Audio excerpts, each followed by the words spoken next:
guest natin ngayon, Mr. Jim Lebiran in the house. Hello. Hi. Not just in the house, in Canada.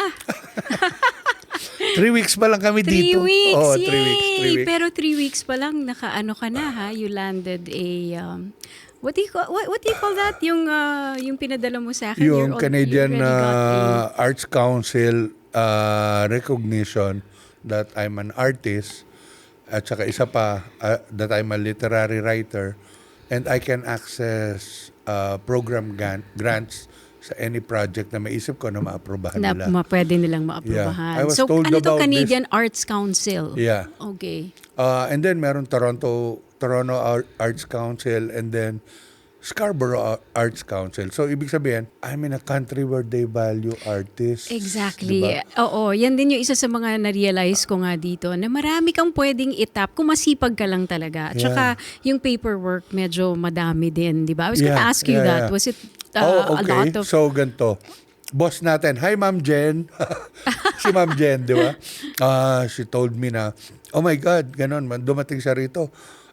Yung gano'ng kahirap mag-apply. That was around 2010, di ba? Oh my God, 500 or siguro exaggeration, 500 resumes, tapos 2 lang interview makuha mo. Gano'n ko na-realize dito and through the help of my spouse, every job na applyan mo, dapat tailor-fitted yung resume mo.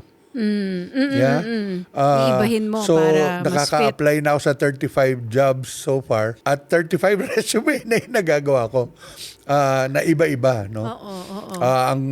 Thank you kay ChatGPT. Mas madali siya ngayon dahil otherwise, re-retype mo lahat siya. So, ganun dito, a Canadian resume, guys, yung mga nakikinig who wants to navigate this. A Canadian resume, ang sasagutin mo lang kung ano yung hinihingi nila. Ito medyo kakaiba tong podcast today. At least I felt differently before starting the podcast kasi may kakaibang excitement dahil makikita ko, ayan nga may happy song ako. Sa'yo lang ako may kanta sa podcast, Jim Lebiran na. Sa'yo lang ako may kanta sa podcast. Akala so ko far. 8-8. Gusto mo?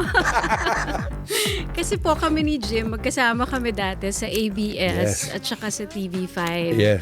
And those two networks have been a big part of my life, 10 years on each. Yeah. And we may not have worked exactly on the same projects that we have on some. Nag-correspondence ka, nag-news, gano'n, pero pero lagi lang kaming parang nagsasalubong sa corridor. Nagsasalubong ng path, no? Pareho kaming ABS, pareho kaming nung TV5, nandun din kami. Tapos ngayon Canada, nandito din kami. Yeah. We're relatively new to Canada. Nauna lang ako kay Jim ng 3 taon, kami 4 years, no? So we both have our Canada story. Meron ngang, di ba? And even before me, si Henry Umaga Diaz, isa pa yung dapat the seniors club. Yeah. Naku, baka ma-offend si Henry. Anong seniors club? Okay. Si Kuya Henry. And then, boss natin, si Ma'am Jen Reyes. No? Jen Reyes. Nasa Winnipeg. So, hindi ko alam na nasa Winnipeg si Jen. Yeah, matagal na sila rito. Akala ko Sila dalawa ni US. Jolet.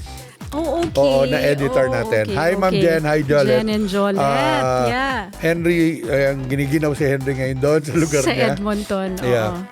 And Gigi. Tayong dalawa yun nandito sa Toronto. And sabi mo lang, marami rin palang dito na nasa industry natin na gaya mo, landed in the same, more or less in the same industry. Kasi nung nandito ka na noon, nung pandemic, ako nag-start na mag-isip ng relocation. Pag nagtatanong ako sa mga, I have high school classmates here, I have college classmates here, ang laging sagot sa akin ay, hindi pwedeng kung ano ka dyan, magdidiba-diba ka rito. Dito, a job is a job. Mga ganon, di ba? Siyempre, most of them were talking about their own experiences. I realized, no? But they were also warning me na navigating this very decent society, no? Kakaiba rin because yun yung when you jump to another country, you lose all your privileges as a native, di ba?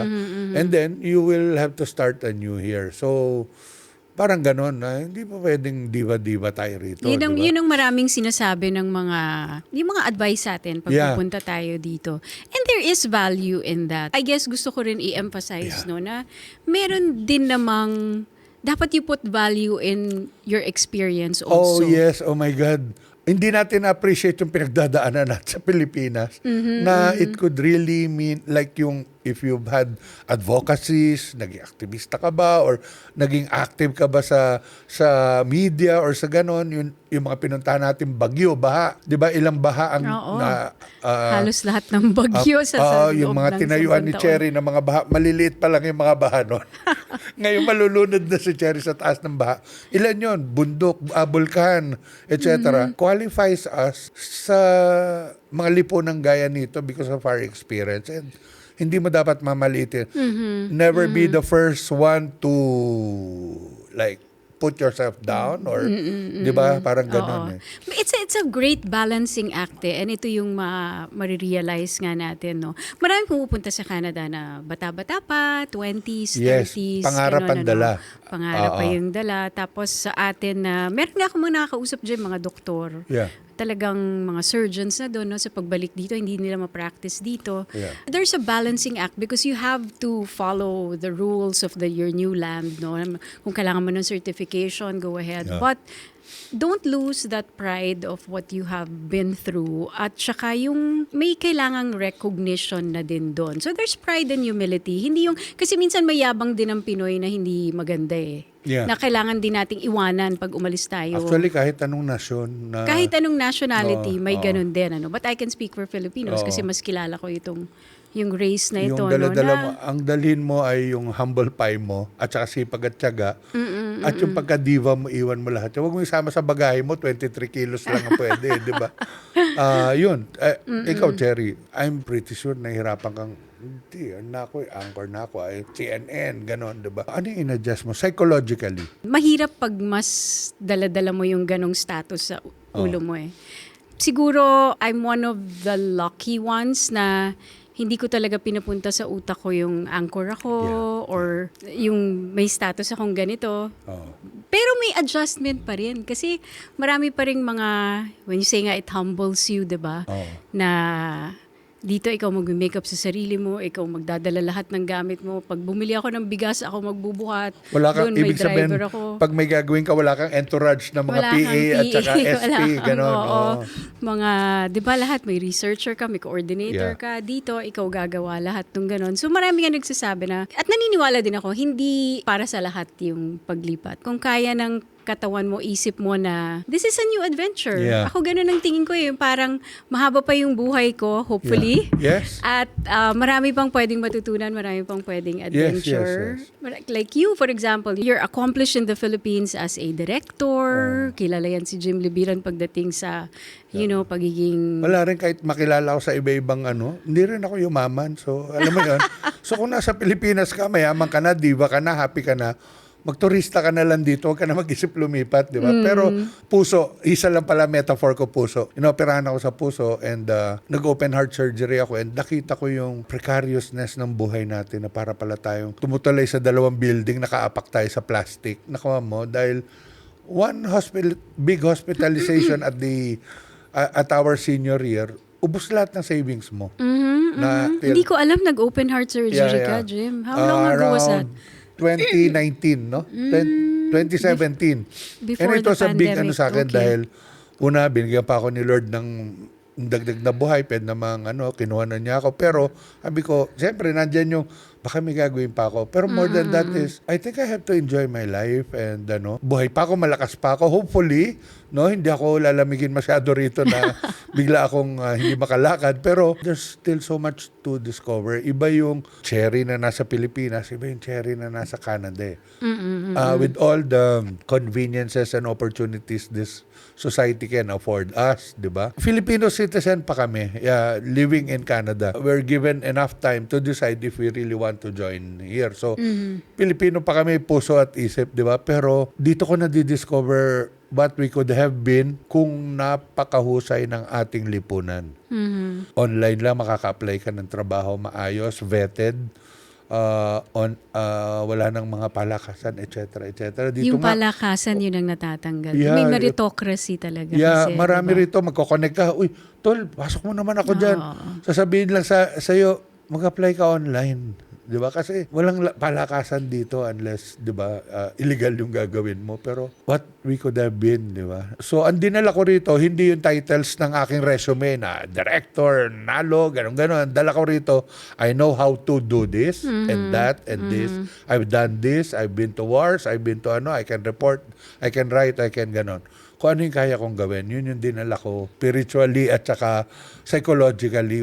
Yung title, Jerry, ang dami kong trophies na hindi ko maibayad sa upa yan. So, iniwan ko lahat sa Pilipinas yan. Kung dadalhin ko lahat ng yabang na ganon, mapupuno yung 23 kilos ko. So, dinala ko lang kung ano kaya kong dalhin.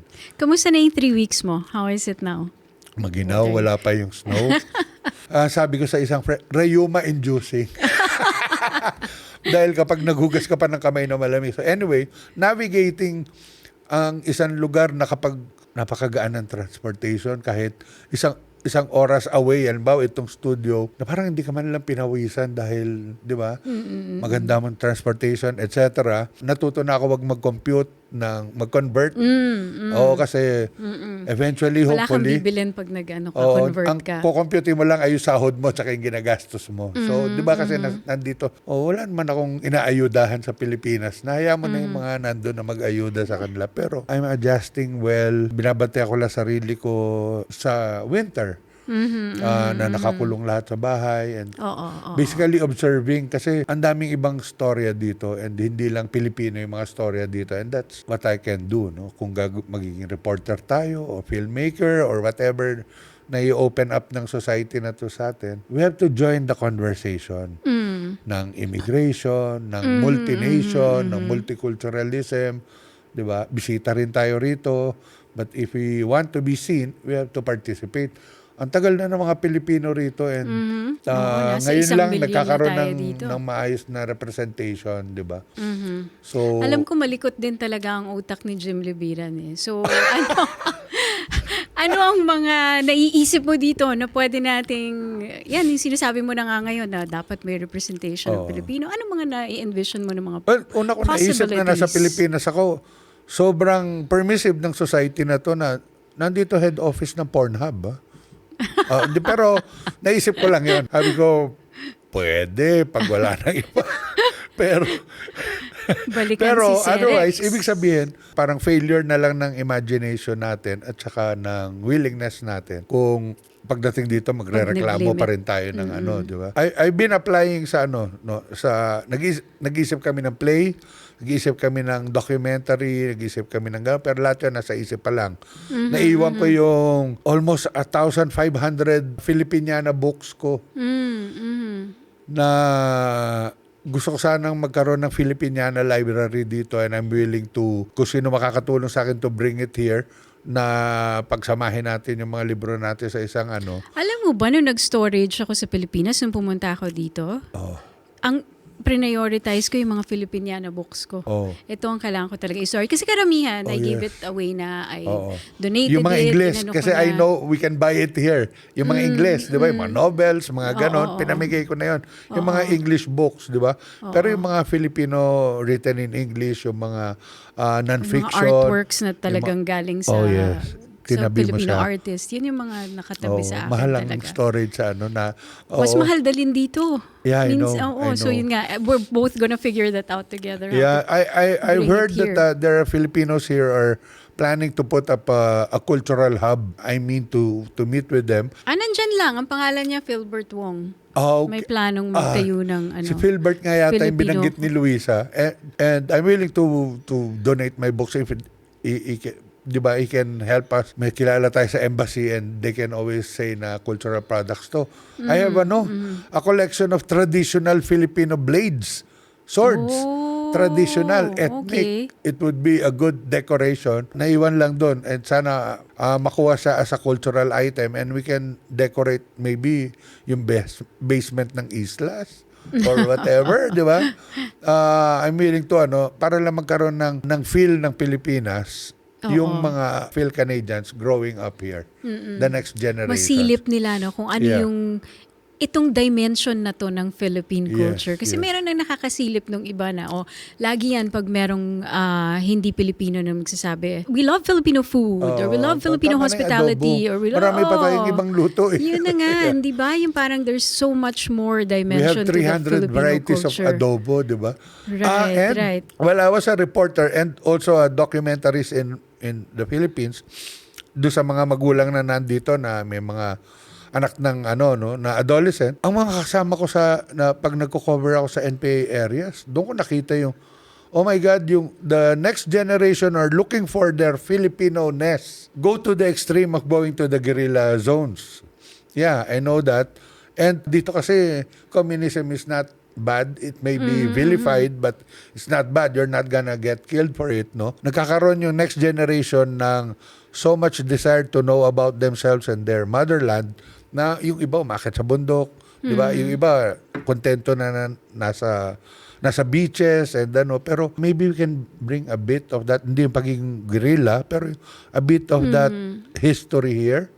So, ayan, nananawagan ako, baka may kilala kayo who can help us build that community of Filipinos. At saka, we can introduce ourselves to the other nations na ito kami. Correct, Diba? correct. Pero Jim, balikan natin ng konti ang ang buhay mo. Oh my God. Oo, kikilalanin lang natin for May- kasi even ako, I'm sure I'll R-rated na to. realize. I'm sure I'm going to realize other things about you as well na hindi naman natin napag-usapan dati. Yeah. Okay. So, how was your childhood like? Ano yung gusto ko kasi malaman ano yung nagbuo ditong Jim Libiran ngayon. What was Sige. how was your childhood like? Where were you born? Papayag ako na ikwento to kung magkukwento ka rin, ha? Isang oras lang eh. So ibang podcast yung akin. Ang Okay. daya talaga, di ba? Traders kami, no? May-ari kami ng mga maliit na tindahan sa palengke ng Quiapo. Mga meat traders kami. Yeah. Yung Okay. family namin. So may grocery, ganon. Pero dahil nagkasakit tatay ko and ganon, I went through some hard times. Sa Tondo lumaki. Tondo is tough. Pero middle class naman ako sa Tondo. So medyo may konting And then, ganun lang. UST and then nag-attempt maging abogado pero didn't have the taste for it. At one time, you wanted to be a lawyer. Dahil dream siya ng lolo ko para sa akin. okay. And nung namatay siya, parang I want to pursue that dream. And first time pumasa ako sa UP. So that was an honor, di ba, na pumasa ka. I think top 9 yata ako ng batch namin. So ganon, tinry ko. Wala dun yung puso mo. Okay. Wasn't for me, although kaibigan ko pa yung mga kabatch ko. Nagsusulat na kasi ako noon. So, Yun, paano mo na-discover galing yung ako sa pagmamahal mo sa sulat? poetry under the national artist na ngayon. Dati nagsisimula pa lang kami. High school pa lang kasi ako yung tagasulat ng love letter ng mga kaklase ko. So nagkakaroon sila ng jowa. Dahil sa mga sulat dahil sa mga mo. ganun. Tayo sinusulat mo lang sa likod ng mga... Oo. So yun. So parang... Ano yung magaling ka mag-form ng words talaga? Sinasabi nila sa'yo tapos ikaw ang nakaka-express? Hindi ko alam. Siguro, either magaling ako mag-form ng words o hindi marunong magbasa yung mga nililigawan nila. Kinikilig kahit di ba? Written on the back of yung chocolate wrappers and gano'n, di ba? High school eh. So, na-realize ko na, may mga superpower pala na ganito. I worked diligently and nag-aral ako, nerd ako dati. So, gano'n. Nag-aktivista and opened up yung tungkol sa lipunan natin, nangyari. And then, from being a poet, na-recruit ako. Ang una kong trabaho, actually, ay researcher ng Public Forum ni Randy David. IBC 13 pa lang siya noon. Okay. Kasunod siya ng 6 o'clock. 6 o'clock Oo, news. kasi isa lang director nila. IBC 13 pa siya noon. Si Professor Randy David may talk show, researcher ako doon. And dun, ganito pala ang TV. Ang director, Marilu Diaz Abaya eh. So, wow, sabi ko. And then, pinagbuti ko yung pagsusulat ko kasi at the bottom of it all, kailangan magaling ka magsulat at magaling ka mag-observe, di ba? Natural akong marites, natural akong chismoso. Kaya, ayun, isusulat mo lang siya. And then, abante. Sinimulan niya ng national artist natin and then, nung nalulugi na, ibinenta sa Malaya. Doon nagsimula, I got hired there as a news editor and then as a managing editor ng Panggabi, Abante Tonight. So, ang job ko mag-edit araw-araw ng tabloid. And then, nag-work ako sa newspaper for matanda na ako pumasok sa TV, mga 30 na ako eh. Kayo mga 22, nag-ano ka, no? Ang tawag doon? Nag-cadet ka Cadet di ba? reporter. So, Junior straight from reporter. college. Hindi. Nag-preschool teacher muna ako. Isang taon. Tapos, Pwede mo palang side job dito yan, no? wala akong certification. Wala akong Well, education We're here degree. to stay. We can always get our Oo. certificate. Pero masarap magturo. I wanna bookmark my career with teaching. Yeah. That's a start. That's gonna And be the end. I know Yeah. a lot of people na they really need help sa educating yung kids nila. And some of them are special, you know, Oh in a yeah, way. special education is Oo, very and it's a good job in demand. here. And it's noble. And it's noble. So, you Oo, know, that's true. At tayo, mga true believers tayo, di ba? Kaya nga, nag-journalism tayo at umalis tayo dahil true believers tayo, di ba? That's true. That's true. So, So susulat talaga. Sulat. Kasi yun naman talaga ang sulat magaling ka tsaka talaga usyoso magsulat sa buhay eh. ng ibang tao, di ba? Oo, It helped me a lot. Ito, hindi natin may iwasan kasi maraming gusto talagang alamin yung Serex eh. Ah, Kung okay. saan ba nagsimula yung, ikaw ba nag-isip nun or So binigay I na was lang sa'yo? I was the managing editor of Abante, and then sabi ng mga at that time meron mga kaopisina ko, mga palangka winner, mga ganon. Tapos I don't know if you know, siya yung number 1 dati na showbiz writer, si Giovanni Calvo.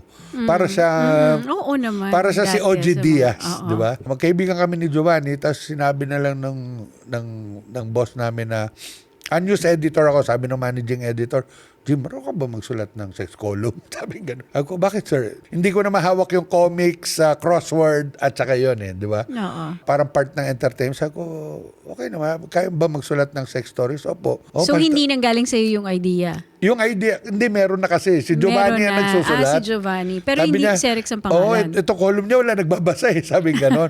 So, sulat ka nga, Then and there, sabi ko, ito ang pangalan niya, Serex Sabiera. Sabi niya, bakit ganon? Kasi Serex gender neutral, Sabiera Hollander, saka 3X, triple X. So, mabilis yung gano'n ko. Sige, sabi niya, mag-sample ka nga bukas. So, pinalitan ka agad nila yon. So nung una yung mga storya galing sa'yo, ikaw nagsusulat? Lahat na nagpe-pretend na sila yung nagsulat noon, hindi nila alam na ang unang-unang storya, ang Serex 1 ay bahay-bahayan. Hanggang Serex 5 yon. So, installment siya na storya ng bahay-bahayan. Nagkukwento yung isang middle-aged man kung paano siya lumaki at paano nagkaroon ng sexual awareness ng bata siya. So, bahay-bahayan. You know, yung mga nagpe-pretend na sila nagsimula na hindi nila alam yon. Alam mo, 25 pesos lang ang bayad nila sa akin. Nandun ako sa Abante dahil editor ako. Oo. So, doon ako binabayaran na maayos. Side job yan. Oo. Sige, bigyan ka namin 25. Hindi ko na inisip yung 25 kasi parang, okay, susulat ka lang naman ng ano. Ito yung sinasabi ko kahit pag nag-workshop ako sa mga writers, freelance, kids who are starting out with their career. Mag-ingat kayo, hindi ninyo alam, baka yung sinisimulan ninyo na hindi nyo pinapansin, biglang lumigwak at di ba? I didn't have any idea. Ang alam ko lang, tuwan-tuwa ako na from 30,000 in 4 months, 300,000 na circulation ng Abante. Sabi nga nung boss ko, hindi, ang binabasa nila news Oo, sige.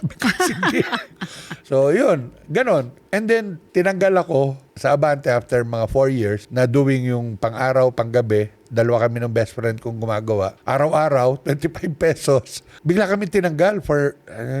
kasi kami na head ng Abante that time. Tinanggal kami na, hindi nyo na-manage na mabuti. I was just 22 years old then. Nagmamanage na ako ng 300,000 circulation na dyaryo. Yung pala ibebenta sa Seiko Film, yung film. So, nagkaroon ng film. Tinanggal kami, ganon. Wala kang nakuha dun sa pelikula na yun? Wala. And I won't want to for many years. Parang if I have to redo myself, di ba? In other, magiging reporter ako or magiging whatever, congressman ako, I have to do away with that, parang stain, di ba? Hindi ko man alam na magkakaroon ng LGBTQ later on and more sexual freedom. Openness on this, di ba? Pornhub and ganon, di ba? Kasi para siyang nobina, compared to Pornhub, di ba? Para napaka-simple pa niya no? All I did was, i-open up sa mga Pilipino na pwede kayo magsulat dito, kwento niyo yung kwento niyo. Tapos marami na rin sumulat, di ba? Hindi na ikaw yung gumagawa ng Oh mga my sulat. God, Talagang... WordStar 1 noon, so before email. World Star Oo. 1 pa lang noon. Kinover ako Oo ng nga, The World Tonight. Pinakita ko sa kanila yung 4 na sako ng sulat Naalala galing ko sa yan post na office. sobrang Oo. daming sulat para Yeah, kay so Cerex. ako yung biggest client na, kasi nag-ano ako na handwritten kasi ayoko ng email napaka-impersonal di ba? Hindi ko alam baka mamaya yung Katabi security mo guard lang lang sa wala. Oo. nagsusulat noon. So iba yung nakasulat. Saka na-distinguish ko yung sa handwriting kung sino yung lalaki, kung sino yung babae. Yung cute na nasa stationery pa. So sa akin mas yung pa yung pinagkatiwalaan ka, although anonymous, pero for you to Na i-pour your heart out and your isulat deepest, yun. darkest secrets. Oo. At maraming mga storya na gano'n. So, mga lalaki mahiyabang yun Laging malalaki, matitigas. Ang mga babae inward Parang, ito yung naramdaman ko. Bakit siya malamig sa akin? Bakit gano'n lang? I feel used. So, gano'n. Sabi ko, okay na to na kahit pa isa-isa, nakakabigay ako ng whatever. Kung totoo yun, maingat ako sa pag-advise. So, ang ginamit ko na ay mga women's books. Mga feminist books ang ginamit kasi nasa NGO ako, aktivista ako. Ang So ginamit even ko, at 22 years old, you had that, aktivista ako since thinking college Oo. Since college, ilang beses ako muntik ma-kick out sa UST. So, Okay. our bodies ourselves, di ba? You didn't take it lightly answering all these No, letters. kasi meron ng Joe DeMango love notes, meron time na rin ni Margie Holmes. So, parang ano karapatan mo na ganyan, di ba? Na hindi ka naman psychiatrist, di ka well, practitioner ako. And yung mga similar problems, inahanapan ko ng parang ganun pala yun. So I let the letter expand my mind. 'Di ba? And it's a good kasi editor nga ako ng Abante, araw-araw puro putol na ulo tsaka ni-rape na katawan ng ang headlines parang TV natin, Patrol, 'di 'di ba? ba? Oo, Oo. ang headline. Sa akin, ako yung pumipili ng anong litrato gagamitin. Ito ba nakabukaka yung babae na ni-rape o nakaka-PTSD yun di ba? Oo, sobra. Ito, parang, okay, bago ako magtrabaho, ito muna gagawin ko. Parang ganun sa sidebar. Parang, okay. Yun yung naging psychological learn niya. So, hindi ko alam na lalaki siya and pagkakakita sa iba. And the last time na nagkaroon kami ng we were trying to register it as a brand name. Gagawin ko sanang safe space para sa LGBTQ. And okay na gumamit yan. The Cerex Sabiara Collective, parang ganon. May spouse yung nagkasama ko na niregister sa Intellectual Property Office. I was blocked Bakit? by the old newspaper and saying na Sa they kanila owned it. yun. And natatawa sila dahil every time magsasalita ako, tumataob sila. And eventually, technicality yung parang... Minsan parang you choose your battles na lang, no, Jim? No? Yeah, Parang ang alam mo kung daming- nakatulong sa akin? Pangalan lang yan You didn't even get to know the chef kung paano ginagawa. Akala nila, if you have Kumbaga pots nasa and... iyo ang ingredients. Ikaw pa rin ang if you have the marunong pots and magluto. pans, pwede ka na mag-restaurant. Anyway, sabi ko, bahala kayo kung ikakayaman nyo yan. So, I made that, eksakto siya na pinag-uusapan nila Anjo at saka nung interview niya, si Bong, nag-resonate yung portion na yun sa Manila. Sabi ko, it's time na iwanan ko na siya. Sabi ko, whatever na gagamitin yata sa money laundering. Parang gagamitin siya parang porn, para yung mga naglo-launder ng money will say na, hindi, nagsusubscription kami ng mga sex stories na ganito na video and gagamitin nila for laundering it. That's the only reason para hindi naman nakakayaman yan So parang gagawin siguro nila parang Viva Max na kunyari marami nanonood, etc. Sorry, wala na ako dyan sa goodness. Pilipinas. Pero hindi ako nang shade. Pero may ganong kasi yung mga tao are behind politicians So sabi ko, okay, kung ganyan gagawin nyo, sa inyo na yan. Oo. Ayan. Yun na nga, you choose your battles na, no? So, now nakatulong you sa can akin turn nun. your Ang back on that. nakatulong sa akin noon ay, I have a new life Yes. that I have to prepare. Ito yun. for, Ito yung ito Canada. yun. It was happening Siguro in the yung middle mo of, rin. inayos namin yung papeles.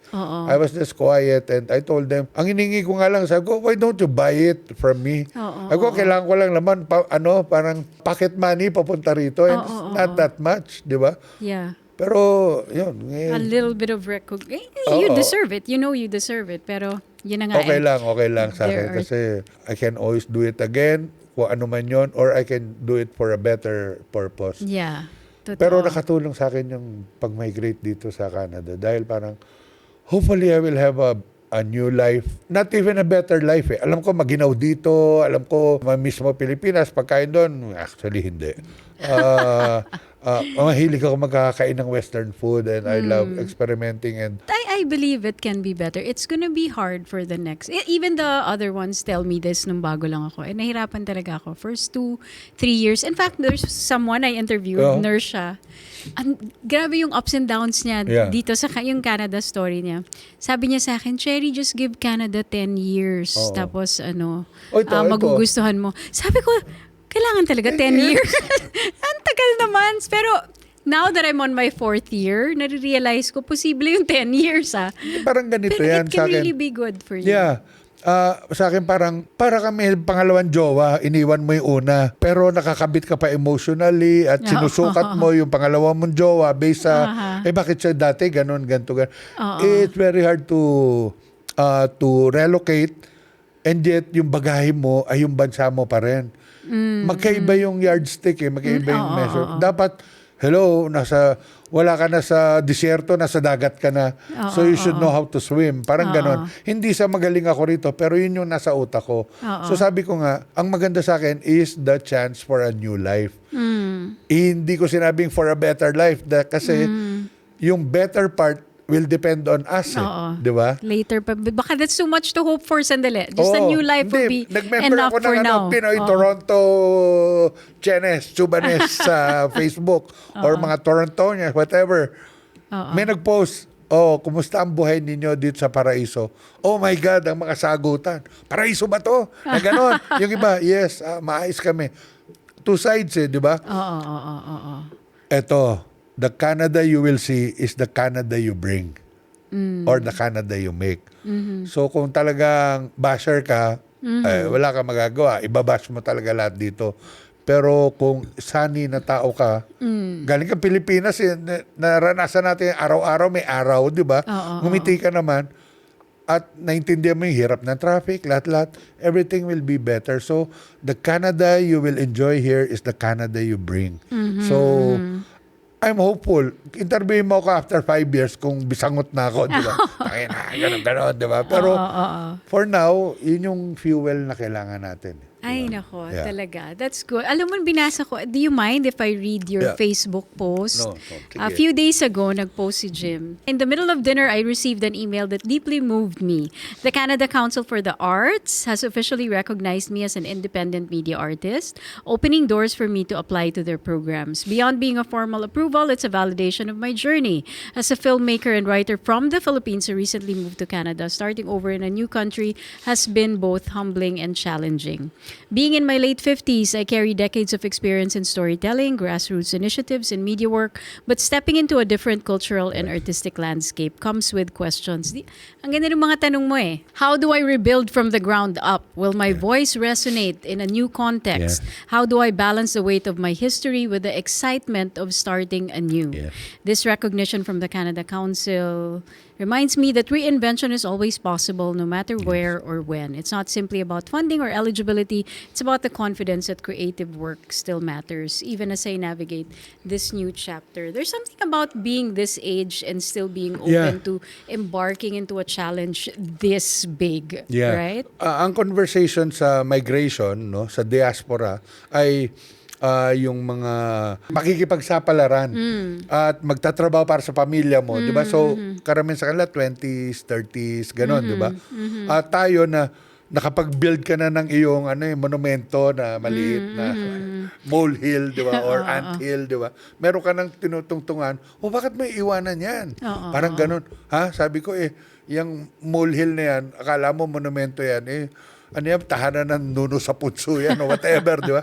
Parang you can always rebuild. So, iba yung sa atin na nakakatakot, di ba? Like mas marami ka na may pamilya iwanan, na, and gano'n, marami iwanan. Buti na lang sa love life, maraming nang iwan sa akin. So, okay lang, di ba? Wala ako masyadong ties. Pero more than that, yung sa akin personally, pahirap mahalin ng Pilipinas. So sabi ko, break muna tayo. So parang cool di off break, muna tayo, cool sandali. off. Cool off muna tayo sandali. And let me look at you from a long distance. Farther perspective. And Yun. Minsan pag ganun ka ka-passionate, kasi some people bash you. Like me, when I moved here, like, akala ko ba nag-gobyerno ka pa naman? Akala ko nationalistic ka. Bakit tas ngayon iiwanan mo yung Pilipinas? Ay, may sagot ako dyan.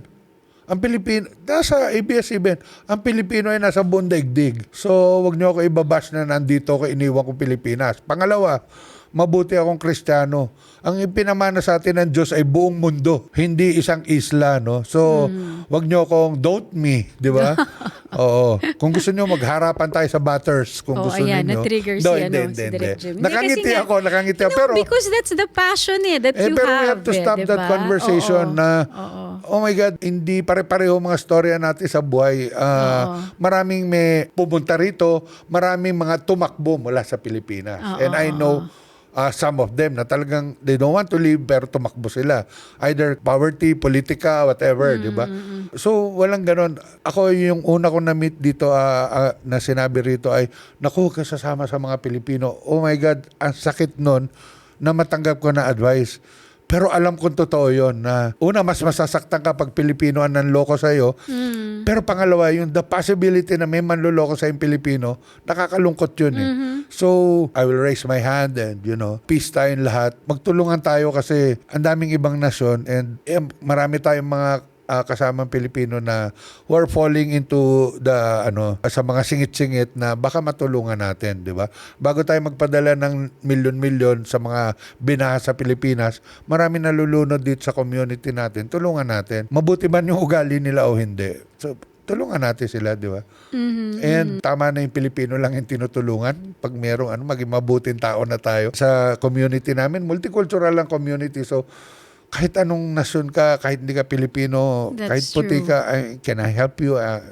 Do you want to be led to the bus? Whatever, di ba? Hindi ko alam, siguro dahil wala pang nananampal sa akin sa kalye. Sunny disposition pa ako. Pero yun lang, huwag naman tayo mag-away-away dito. Magtulungan tayo dahil life is hard as it is. Right? Yan, oo. Yan. At totoo manonood yan. kayo ng pelikula gagawin ko. Meron na ba? May Wala plano pa. na? Meron mga plano pa exciting. lang. Pero hindi siya gaya ng mga palabas dito. Oo. What do you mean hindi kagaya ng mga palabas? Galing sa Pilipinas na pinapalabas dito na dinudumog ng mga Pilipino. Hindi siya mainstream. No, that's also what Filipino TV stands for actually. Na minsan hindi naman kailangan yung... Kasi we have a tendency to follow personalities, di ba? Yan yung natin. Ito yung... Ang ginagawan nga namin dito, yung mga Pilipino na nandito na sa Canada. Ano yung storya natin dito? Ano yung gusto nating isuporta sa isa't isa? Kasi iba yung narrative, iba yung challenges natin dito ng mga nandito. Whether you're young person who was not awakened to the whole Filipino culture. Halimbawa, dahil nandito ka na. But you are yearning to find your roots. Ano ba itong pinagmulan Because ko? everybody's asking you not who are you, what are you? What are you? And it's a question that's very hard to answer. So that's great. Maybe Filipino TV can help me get the stories ng Filipinos who are thriving, hindi puro mga paiyakan drama na sa buhay, di ba? Filipinos who went over the hump, the problem, and then nag-thrive, di ba? Yung unang Pilipina na dentista dito, my good friend told me, tinuro niya sa akin yung bahay, katabi ng bahay ni Drake, di ba? Yung bahay ng unang Pilipinang dentista. Sabi ko, bakit hindi na kukwento yung mga kwento na yan, di ba? Ba't lagi na kukwento ay yung mga nalulunod na mga ganon, mga problema, mga negative, di ba? Kasi the more na i-highlight natin sila na nagiging pillar sila ng community, the more we are seen. Okay? Nung nanalo ako sa Paris, do sa pelikula ko, yun yung sinabi ko hopefully, we are invisible no more because of this. Napakarami naglabasan ng mga Pilipino sa Paris para sa Caregiver na pelikula ni Sharon. Oh my God, na-shock yung mga French na ganito karami yung Pilipino. Ganon din dito, di ba? Pero ang daming studies, alam mo ba, sa mga universities, why are Filipinos mute and invisible? So sa Barcelona may ganyan, sa Australia may ganyan, dito Very sa Canada. So ano daw ang Kasi findings? we tend to blend in and hindi tayo maingay. We don't have street festivals masyado. We just eat our adobo in Manila Day or ganon, di ba? Pero we are everywhere. Hanggang North Pole may Pilipino, hanggang South Pole may Pilipino. We are nasakop na natin ang isang Norwegian island, Faroe Island, di ba? Dahil lang sa mga intermarriages, nasakop natin yun, puro Pilipina nandun. So, Bisita nga. no, we're Faroe everywhere. Islands. And we tend to thrive. Sana yun yung mga kwentong natin, di ba? Yung mga taga-BC yata yun, yung mga paete artist na pagdating dito, naging ice carvers. Tapos nanalo sila, di ba? Yeah. Oh my God, nandito ka sa lugar na ang daming ice. Ang daming mo ikakarve. I want to meet all of you. I want to talk to you. I want to know your story.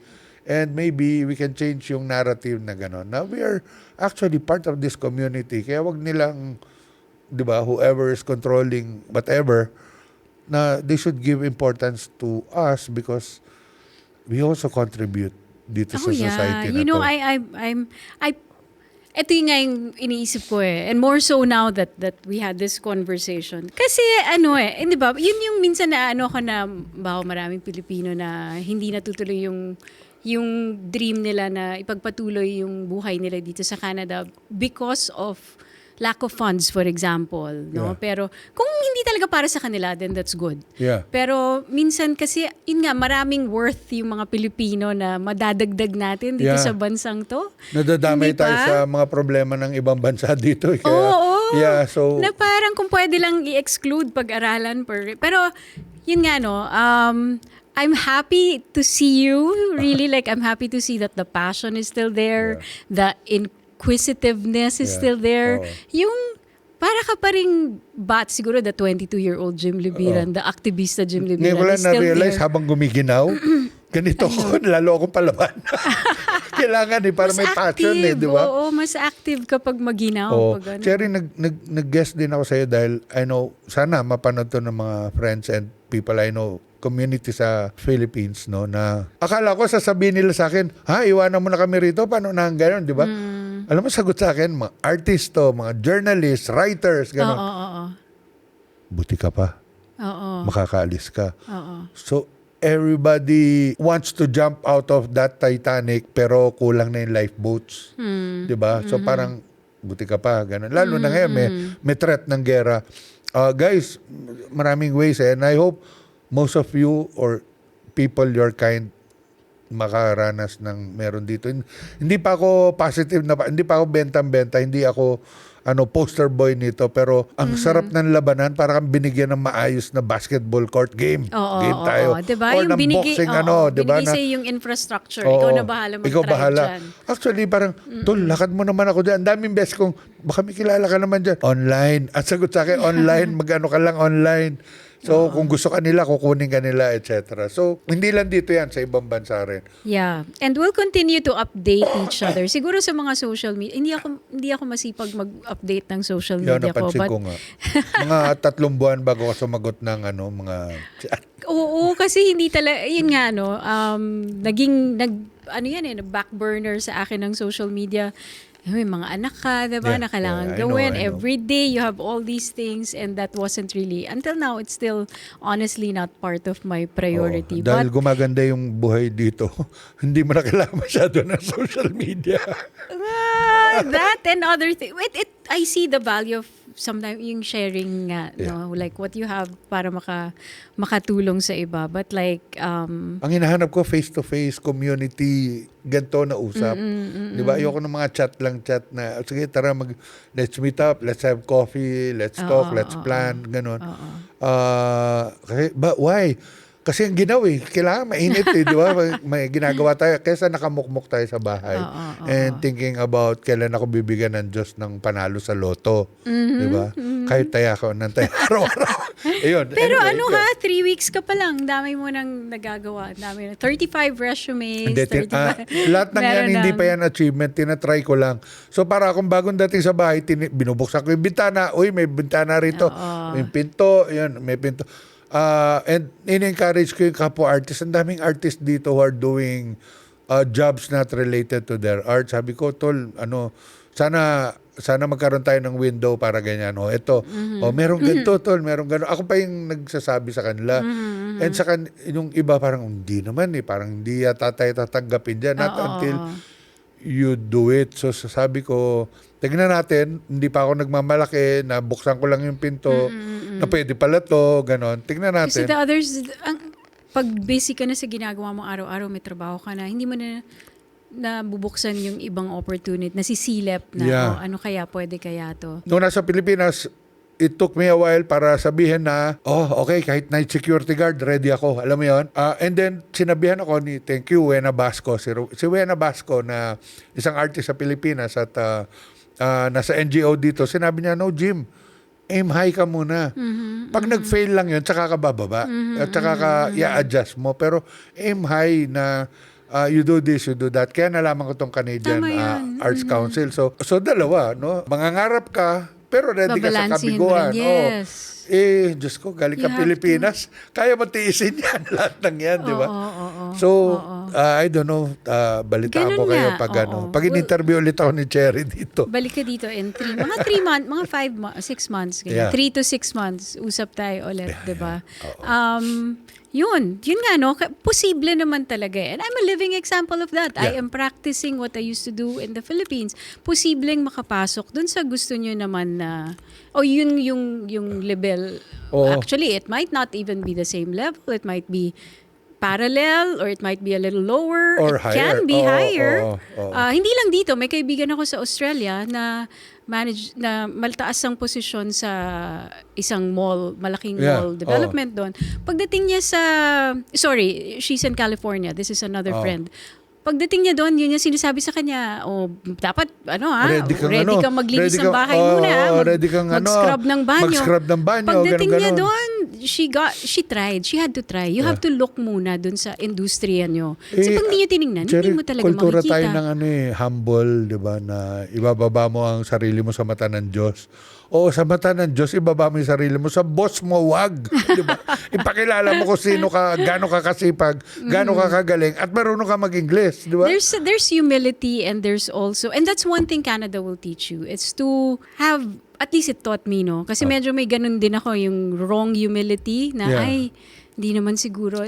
And I'm still learning this until now, no? To put value in your achievements dati. Kasi pinaghirapan mo rin yan eh. Marami ka ring natutunan dyan. Nagturo sa akin yan. 10,000 hours ka dyan, mahigit pa. Ang diba? nagturo sa akin ng ganyan ay to eat the right humble pie ay ang aking spouse. Yun, si eat the Eloisa. right humble pie. Oo, Thank you, diba? Eloisa. That's the na right parang, thing to say. you are who you are, pero they don't know who you are, so you have to, I can reinvent myself na, no, I'm a gangster in the Philippines. Pwede ako magaganon di ba? No, I'm a politician. Pero, as long as you're good at it, di ba, you can really reinvent yourself. And actually, it's fun. Di ba? Iwanan mo, sabi nga, parang ang challenge sa akin, iwanan mo yung resume mo and build yourself up from the ground. Show them what you're capable of. Sabi ko, hindi, kailangan ko ng middle level na dahil I don't have 25 years. So, di ba? So, this will be a fun run until, di ba? Until crutches na tayo at saka nasa senior care. Pero, buhay tayo. Dapat, di ba? At saka ginusto natin to eh. Oo, Andito ginusto kayo, wala natin kasi yan eh. sisihin eh. Di ba? Oo. Wala naman nagtulak sa'yo rito. So, gawin natin lahat to. Ideally, kung barring all limitations, if you would choose your first project, what would it be here in Canada? My wife and I are helping each other write a stage play. She calls it Transit, and it's about life of Filipinos and other immigrants, riding on buses. So, she's researching on it and she's writing it, and I want to help her produce it. Recognized na rin siya as a literary writer ng Canadian Arts Council. So maybe we'll ask funds for it. I have several projects, pero first and foremost, I have this third nation idea. The third nation idea is all the immigrants who's been here after the whites. Our third nation, the back of Canadian society has been built, and I want to make a film na paano nagmi-mix itong itong multiculturalism na to. Multiculturalism in practice, not just hi, hello, how are you, feeling good hindi na ganon, di ba? Parang what are our smallest racism and ganon etc. So that's what project na gusto kong gawin. Maybe a documentary, maybe a play. Pero I want something na that will be useful for the community. So, and I want to contribute to Canadian society. So, whatever they want me to do, I will do it. Ayan. Anything. We'll be definitely looking forward to that. Thank And you. the next guesting of Jim, kamustahin natin ulit after 6 months. Kaming dalawa, magkamustahan ulit. And that ends our episode of the Cherry Mercado podcast for today. We'll see you again next week.